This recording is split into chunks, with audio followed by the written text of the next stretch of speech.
Srbi i sestre Srpkinje.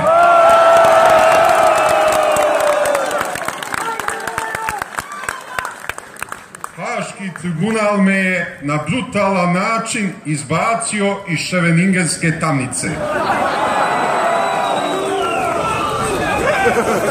Niti sam tražio, niti su uslove postavljali, samo su hteli što pre da me se otarase.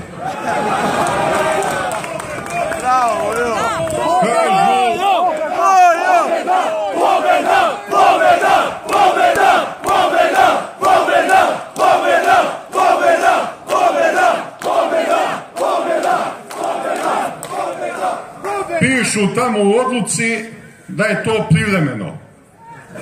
Međutim, to privremeno će trajati sve dok oborimo sa vlasti Tomislava Nikolića i Aleksandra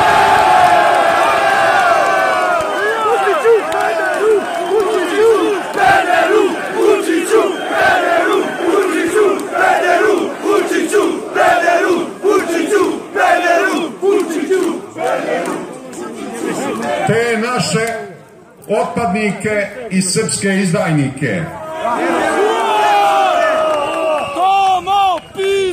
koji su prodali svoju čast i karakter, odrekli se srpskog nacionalizma i postali sluge zapadnih sila.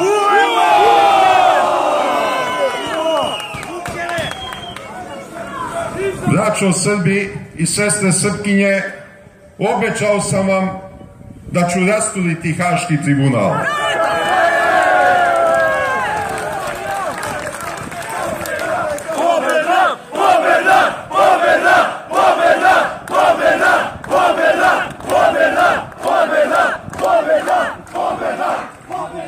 Doduše, borba je trajala nešto malo duže nego što sam očekivao, ali pobedi se u zube ne gleda.